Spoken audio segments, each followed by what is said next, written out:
Anna Glavinsky on TRE in the afternoon. And I'm joined by Ilana Redstone right now, and we're going to be talking about something that she's called the certainty trap, where people judge others a little bit too harshly and they stay really fixed on their own views. Good afternoon, Ilana. Thank you for joining us this afternoon. How are you doing? I'm doing well. Thank you for having me. So let's diving straight in. What exactly is the certainty trap in your words? So the certainty trap is the contempt that comes as the result, the contempt and moral sort of condemnation that comes from certainty. And in the book, there are lots of ways that has applications in our personal lives. In the book, I'm largely focused on the political conversation and how moral condemnation has crept in, how and where that came from and what to do about it, and how it's really a lot of the concerns that we see about, it's particularly in the U.S., but it's not unique to the U.S. It's elsewhere as well. The concerns we see about free speech and civil discourse and viewpoint diversity and sort of hostility particularly towards conservative views on campuses, that's actually a problem that comes from how we think, which is the certainty trap. And so certainty, a lot of the book is just getting people to understand that this is actually what's going on. And how much do you think being certain in your views and rejecting the views of others is inherently human, or is it something that's evolved through society over time? It's such a good question. I think to a certain extent, it's actually a really big question. To a certain extent, I think it is human. I think that certainty plays a really important role in terms of group identity, in terms of sort of me, like that instinct to separate us and them is, I'm not the first person to point that out, but that's really powerful. I think the challenge comes in is that in our political conversation, in any aspiring democracy, you have to be able to see the people that you are participating in that project of self-governance with as able to reason their way into their positions. And certainty gets in the way of that. So your question, I'll come back to your question about to what extent is it just innate? I think it's incredibly innate. I think that the challenge of democracy is the question of, can we overcome that very innate kind of pull? That's sort of what I'm laying out. And what you're talking about is something I think, as soon as you mention it, we've all noticed it. It's definitely very real. Yeah. What's your background in this, and where did you come from to then put pen to paper and write a book about it? Thank you for asking. So my background is my PhD is in demography and sociology. And so I'm an academic. And for the first part of my career, I just focused on sort of traditional academic things. I studied U.S. immigration from a very just analyzed my data and wrote academic papers that nobody read. And that was what I did for a long time. I think I was always sort of interested in moral and ethical complexity. And that interest, where does that come from? That's a longer, that probably goes deep. But I think part of that, when I was after college and I was a Peace Corps volunteer in Togo in West Africa. So I don't know if people are familiar with the Peace Corps. It's a 2-year volunteer program that the U.S. has done, that Kennedy started, and you go and you work in a developing country. You volunteer in a developing country. Anyway, so I had that experience. I was fortunate enough to have that experience in Togo and West Africa. And I think that one of the things, people have all kinds of experiences in the Peace Corps. I think one of the things that is often common is that it's morally and ethically complicated. So in the sense of, okay, I'm in this place. Is it by the fact of being here, am I doing more harm than good? Am I propping up a corrupt government? Am I fostering some sort of dependency mentality? Am I right? And so it's just those kinds of questions, and that there aren't obvious right and wrong answers. That's sort of the space that I live in, and seeing how that was playing out both in my own campus, in my own discipline of sociology, and also in our broader, both domestically in the U.S. and also internationally, discourse, that was interesting to me. And I guess the other thing I would say is that I feel like it's part of the reason that I wrote about it is because my sense is that it's a problem that's quite poorly understood. And so to the extent that I can help shine a light on that, I'm happy to do so. And would you say then that your mission is to turn people more into fence sitters, watching more sides of an argument, would you consider yourself something of a fence sitter? And what's your view on people who very strongly and very confidently back their own opinions, especially in the world of politics? That's such a good question. I don't consider myself a fence sitter. I don't actually have any particular affinity for fence sitters, nor do I think that the answers to the most important questions we face necessarily lie in the middle of anything.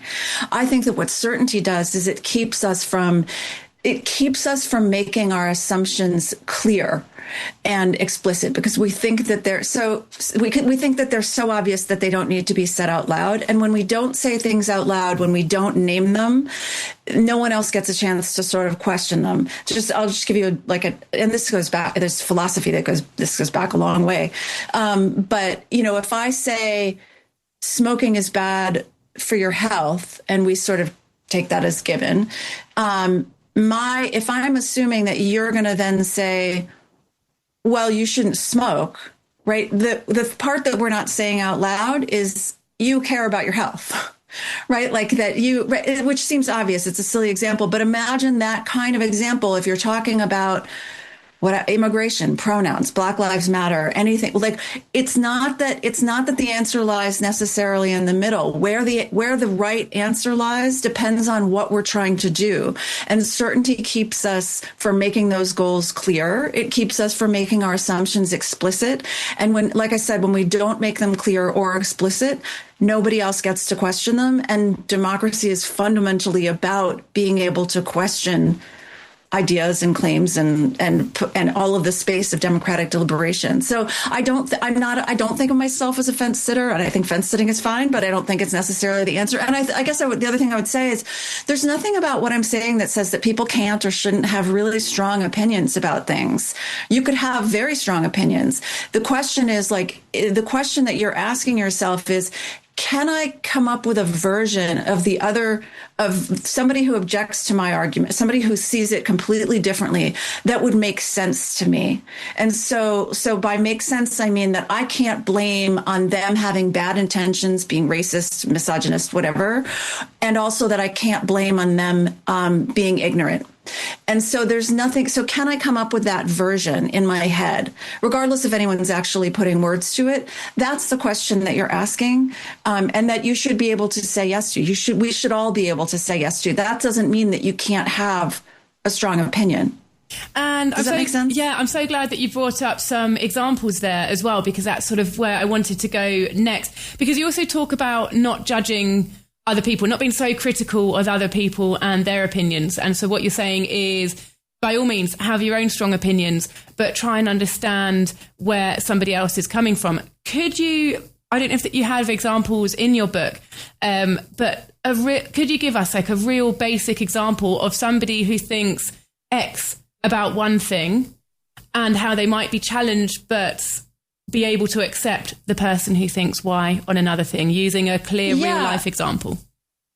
No, it's a great question. So let's say that I am trying to think. I mean, I'll go with the immigration example because that's perhaps the most. Right now. It's a hot topic, and it's a hot topic in so many different countries. Mm-hmm. So for an international audience, it might be the most applicable. So if I say, and there's a reason, let me just back up for a second. There's a reason in the book and in a lot of this work that many, not all, but many of the examples that I use tend to come from the left politically, the progressive side. There's a reason for that, which I can explain, but I'll just preface this by saying that. And I have explained that a little bit better in the paperback version of the book. So on immigration, the question would, let's say that I think that, the idea that we would question whether immigrants are integrating into British society, into American society, into Spanish society, into, right, that the mere question of asking, like, is this group of people, or is this sort of latest wave of immigration, are they integrating, whatever that means? You can define it however you want. Are they integrating in society? If I'm saying that opinion is, just by dint of the asking the question, is xenophobic, is racist, is right. So that is a view that some people will take, that just the act of asking a question about, and the old word used to be assimilation, but assimilation, integration, whatever the right word is now, that is somehow rooted in a desire to keep brown and black people out of the country, which it may be, right? Like, which I'm not denying. Nothing in what I'm saying is a denial that could possibly be the case. But the question that you're asking yourself, you asked for a real life example, is, can I come up with an argument for why someone would have concerns about immigrant integration in country X, Y, and Z that have nothing to do with racism, bigotry, xenophobia, et cetera, and that are not the result of their ignorance? That's the question that you're asking yourself. It's not a claim that there aren't people who are racist, xenophobic, et cetera, whatever. It's that can I come up with that version, right? So yes, if I'm looking at my list of possible explanations for why somebody would be concerned about immigrant integration, racism and xenophobia, et cetera, are one of those items on one possible explanation.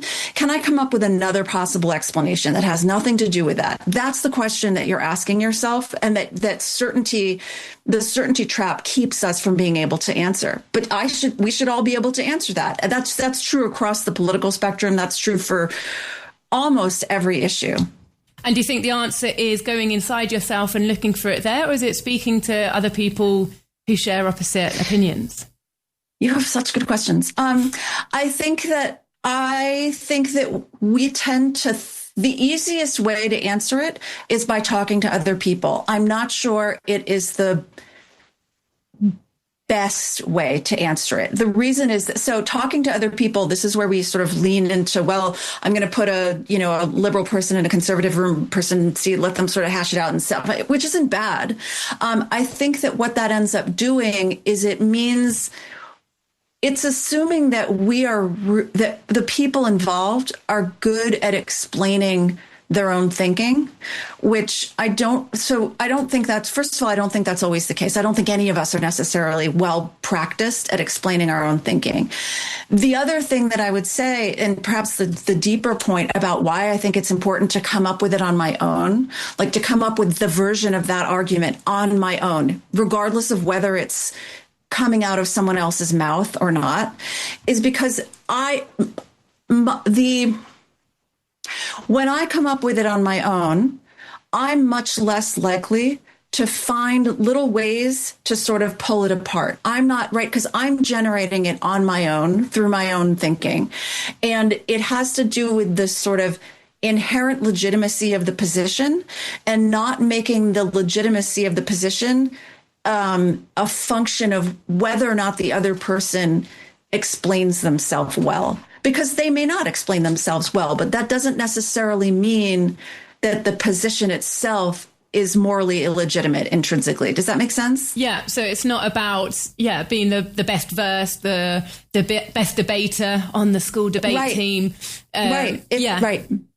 Absolutely. I think that's right. And your book itself, how does it read? Is it set up to challenge people who read it to ask themselves those questions? Do you have examples? Is it lighthearted? Is it a pretty big undertaking? I have gotten all kinds of reactions from the book. Like, I had one person who called it a statistics textbook. I was like, but that's not really what I was going for. But and other people who just sort of like feel like it's wow, you're putting words to something that I've been thinking about, and I haven't really been able to put words to. I've had other people call it a self-help book.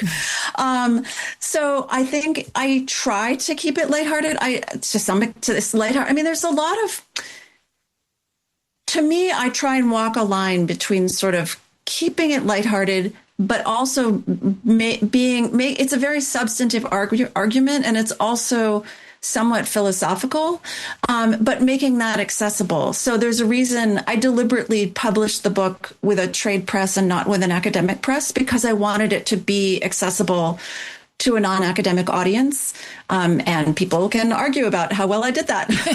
But that was the goal, and that was the thinking. It sounds like it's a sort of book that somebody's going to have to be brave enough to take a look at themselves and want to challenge themselves a little bit by reading it. But it sounds absolutely fascinating. It's called The Certainty Trap: Why We Need to Question Ourselves More and How We Can Judge Others Less. It's by Ilana Redstone, and you can find it on Amazon or the Talk Radio Europe bookshop. Ilana, thank you so much for joining us this afternoon. Goodbye. Thank you so much. Bye.